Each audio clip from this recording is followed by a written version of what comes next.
A very good morning, class.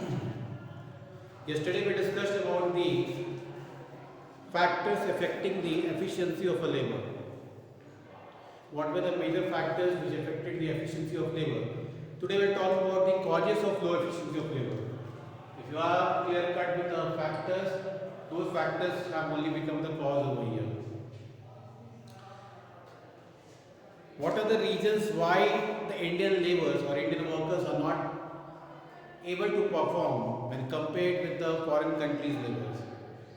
There must be certain conditions, there must be certain situations due to which they are unable to perform.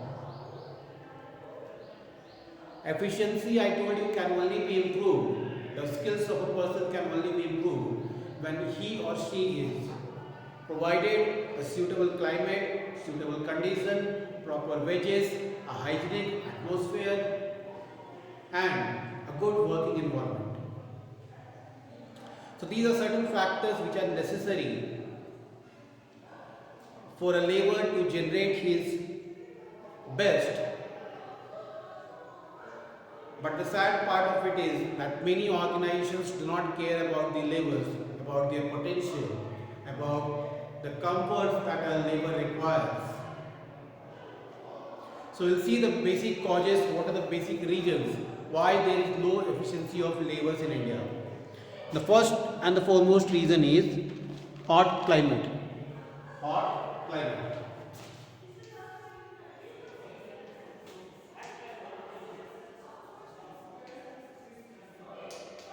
Hot climate.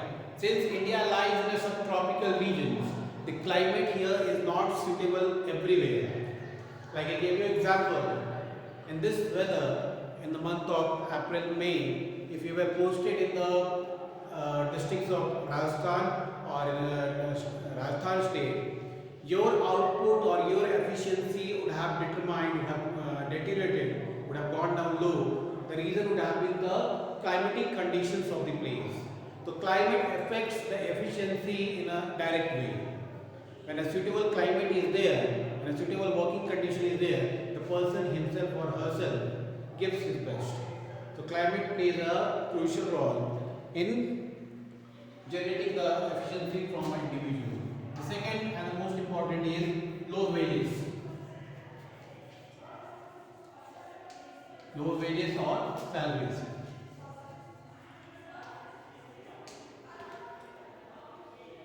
See, employees are the pillars of an organization. If an organization grows, it's all because of the employees. But if their interest is not taken in, if they are not respected, if they are not given a handsome salary or wages, will they put their best effort? If you want to take the best out of a person, you will have to give him. You will have to give him the maximum that he deserves as per his skills, as per his talent. So we can say that wages are the attractive part which brings out the best from an individual. So every organization must feed or must look after the wages or the payments of their individuals or the employees or the staffs. The third is inconjugal environment.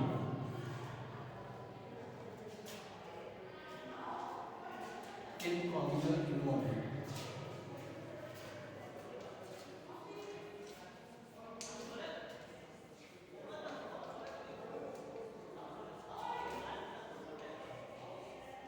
Third reason is inconjugal environment. Inconjugal environment means that the working atmosphere inside the firm, inside the organization is not very healthy. It's rather unhygienic.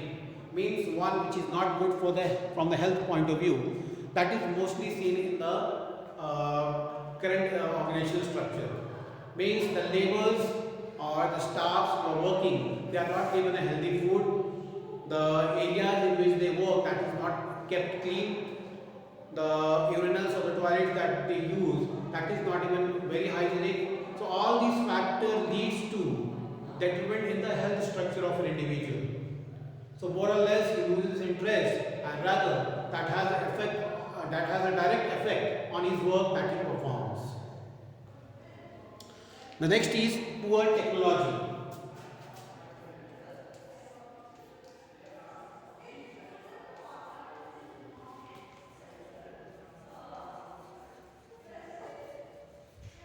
Poor technology. Poor technology refers to the tools or the equipments through which a person has to operate or through which a person has to work. That should be a perfect one. That should be an advanced one. If it is an outdated one, it's a backward one, then a perfection or a quality output cannot be expected. For example, if we teachers deliver here the live classes or online classes, we require some supportive systems.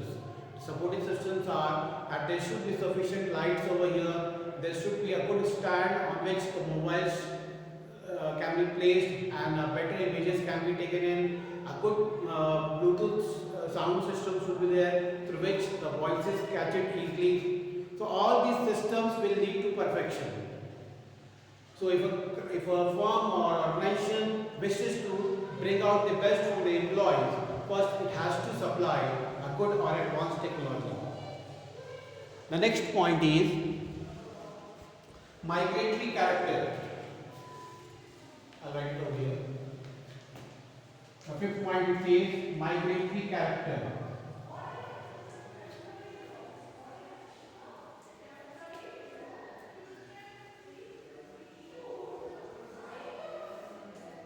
Migratory character means that person have the tendency to migrate from one place to other place. Person have the tendency to shift from one place to other place in search of better opportunities. It's a general human phenomenon, it's a general human phenomenon. Wherever we get good opportunities to survive in, to live in, to improve our standard of living, we shift to that place. For example, in Macclesfield we do not have the schools after 10th. So you don't have any option. Rather you have to migrate from this place to a place which is blessed with +2 schools or good higher opportunities, higher studies opportunities. So that is one option. Means people migrate for uplifting themselves, for the betterment of their future or for improving the standard of living. So migration is basically done in order to avail the future opportunities. Next is, and the last is education and training. Education and training.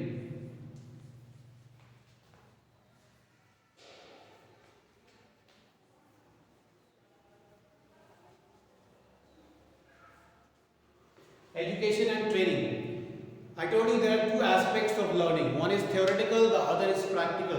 The theoretical aspect is covered under education and the practical aspect is covered under training part.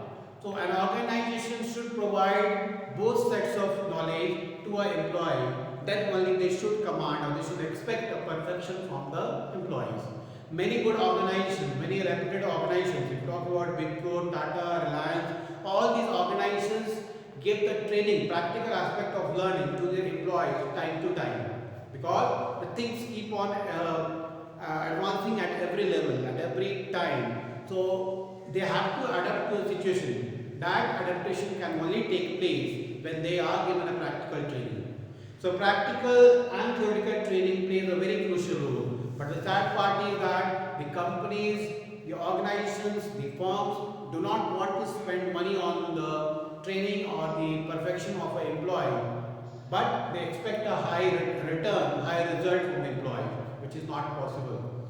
It's like a upside down concept which does not match. If you do not work on the efficiency of the laborers, you cannot expect a return. They must be taught all the advanced or all the progressive systems which are taking place in the country over the years.